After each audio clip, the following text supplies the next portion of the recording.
चलिए जानते हैं आज की देश और दुनिया की सिलेक्टेड काम की और महत्वपूर्ण 50 बड़ी खबरों को सिर्फ 10 मिनट में। पर अभी तक आपने इस वीडियो को लाइक नहीं किया तो लाइक कर दीजिए। केंद्रीय बजट पर बोले पीएम मोदी, ग्रामीण अर्थव्यवस्था का बड़ा आधार है मातृशक्ति, महिलाओं की भागीदारी को विस्तार देने की जरूरत। भारतीय वायुसेना की बड़ी ताकत, भारत पहुंचे 3 और राफेल विमान, फ्रांस से 36 एयरक्राफ्ट की पूरी खेप मिली। चुनाव आयोग ने दिशा निर्देशों में किया संशोधन, राजनीतिक रैलियों और रोड शो पर 50% की हटाई सीमा, नई गाइडलाइंस हुई जारी। यूक्रेन संकट के बीच रूस ने की भारत से अपील, कहा उम्मीद है कि हमारी दोस्ती रहेगी कायम। राम सेतु को राष्ट्रीय स्मारक घोषित करने की मांग, बीजेपी नेता सुब्रमण्यम स्वामी की याचिका पर सुप्रीम कोर्ट 9 मार्च को करेगा सुनवाई। एईडी की बैठक में बोले मुकेश अंबानी, एशिया 2030 तक दुनिया की अर्थव्यवस्था में करेगा 60% योगदान। सीएम योगी ने अमेठी में अखिलेश यादव पर बोला हमला, कहा सपा को वोट देने का मतलब आने वाली पीढ़ी का भविष्य बर्बाद करना। गुजरात में हुआ सबसे बड़ा कोयला घोटाला, खदानों से निकला 60 लाख टन काला सोना, हुआ गायब, सरकार को लगी हजारों करोड़ की चपत। रक्षा मंत्री राजनाथ सिंह ने लखनऊ में परिवार के साथ किया मतदान, बोले भाजपा को मिलेगा 2017 से भी अधिक सीट। राजस्थान के सीएम अशोक गहलोत ने राज्य बजट प्रस्तुत करते हुए की कई ऐतिहासिक घोषणाएं, अलग से पेश किया पहला कृषि बजट। ईडी ऑफिस के सामने एनसीपी कार्यकर्ताओं ने किया प्रदर्शन, कांग्रेस ने कहा केंद्र सरकार कर रही सत्ता का दुरुपयोग। रूस से बढ़ते विवाद के बीच यूक्रेन सरकार ने पूरे देश में लागू की इमरजेंसी। बीजेपी के राष्ट्रीय अध्यक्ष जेपी नड्डा ने अखिलेश पर लगाया आतंकवादियों का समर्थन करने का आरोप, कहा उन्हें क्यों बचा रही सपा। राजस्थान में बजट पेश होने के बाद सभी 200 विधायकों को गिफ्ट किया गया आईफोन 13। अखिलेश यादव पर पीएम मोदी का बड़ा हमला, कहा गौतम बुद्ध की प्रतिमा नहीं ली, लपक लिया चांदी का मुकुट। यूपी में राष्ट्रीय किसान मंच ने किया विधानसभा चुनाव में समाजवादी पार्टी को समर्थन करने का ऐलान। नवजोत सिंह सिद्धू के मीडिया सलाहकार का बड़ा आरोप, कहा सिद्धू को हराने के लिए सक्रिय रहे कांग्रेस के कुछ मंत्री व सांसद। जापान ने भी रूस पर लगाए प्रतिबंध, अमेरिकी विदेश मंत्री ने रूसी समकक्ष के साथ रद्द की बैठक। आम आदमी पार्टी ने चुनाव आयोग से पूरे पंजाब में ईवीएम की सुरक्षा बढ़ाने का किया अनुरोध। यूपी के डिप्टी सीएम दिनेश शर्मा ने किया बड़ा दावा, कहा इस बार भी बीजेपी तोड़ेगी 2017 का रिकॉर्ड, पूर्ण बहुमत से बनाएगी सरकार। देश में तेजी से कम हो रहे कोरोना के मामले, बीते 24 घंटे में 15,000 नए केस हुए दर्ज, ठीक होने वाले मरीजों की संख्या पहुंची दोगुनी।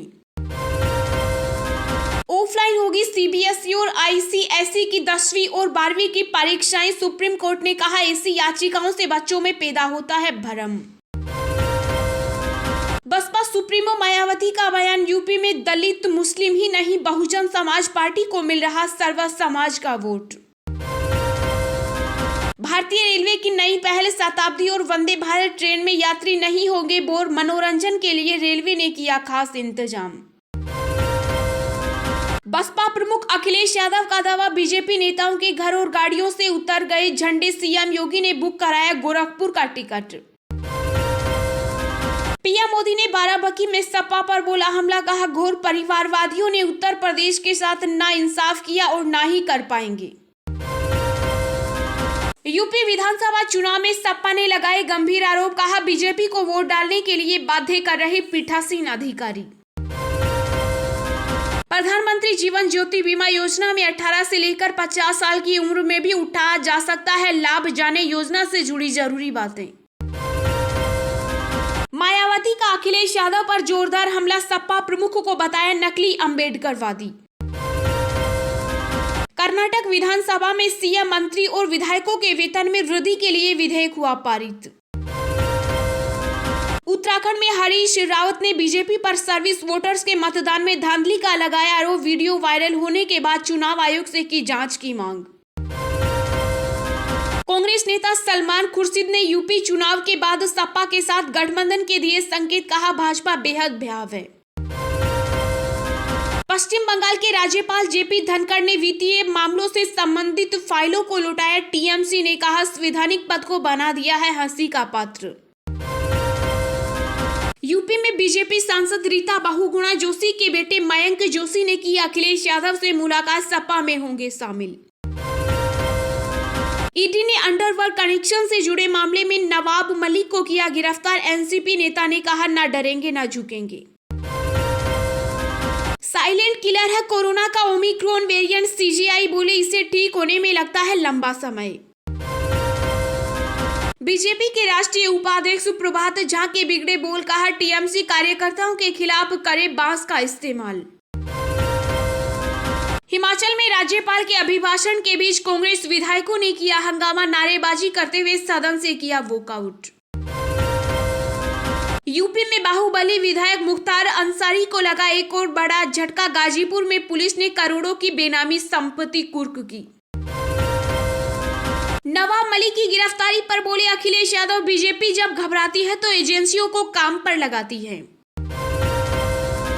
ठग सुकेश चंद्रशेखर केस में ईडी ने किया बड़ा खुलासा, कहा जानवी कपूर, सारा अली खान और भूमि पेडनेकर को भी मिले थे महंगे गिफ्ट। आईसीसी टी20 रैंकिंग में सूर्य कुमार यादव और वेंकटेश अय्यर ने लगाई आग, तूफानी रनों के बुते मारी बड़ी छलांग। शुरुआती कारोबार में तेजी से फिसला शेयर बाजार, सेंसेक्स 68 अंक टूटा, निफ्टी लाल निशान पर। गंगूबाई कठियावाड़ी के खिलाफ सभी याचिकाएं बॉम्बे हाई कोर्ट ने की खारिज, बिना कट रिलीज होगी फिल्म। चलिए अब जानते हैं जो आम आदमी के काम की और फायदेमंद खबरें हैं उनको विस्तार से। पर इससे पहले अभी तक आपने इस वीडियो को लाइक नहीं किया तो लाइक कर दीजिए।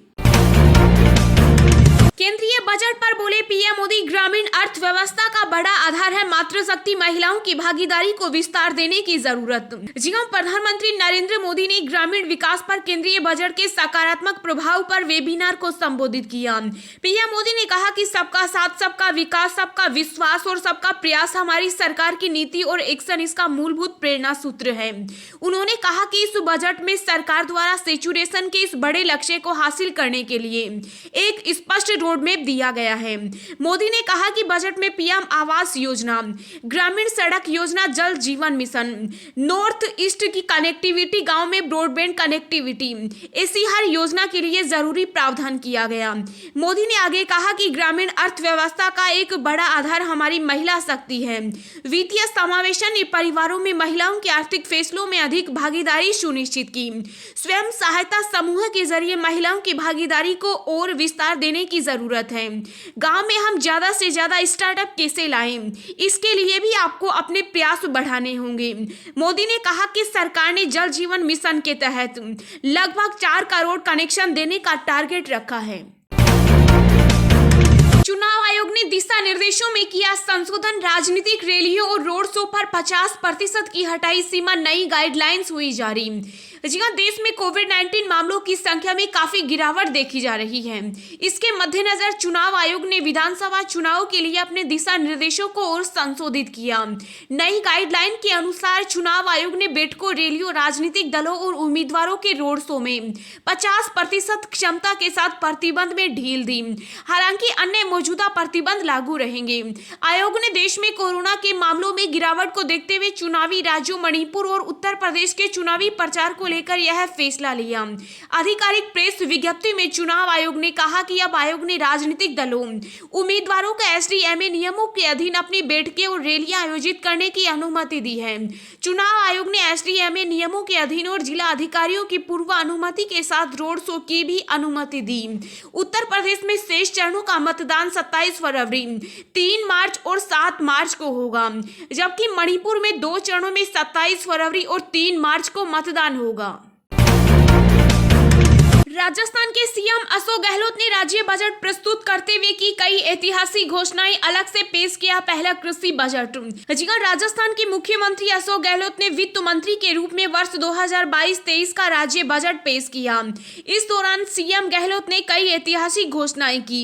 इनमें शहरी क्षेत्रों में रोजगार, अगले साल में 1 लाख पदों पर सरकारी भर्ती, प्रतियोगी परीक्षाओं की तैयारी के लिए उदयपुर हाउस में हॉस्टल, चिरंजीवी स्वास्थ्य योजनाओं को 5 लाख से बढ़ाकर 10 लाख रुपए, बिजली उपभोक्ताओं को छूट जैसी प्रमुख घोषणाएं शामिल है।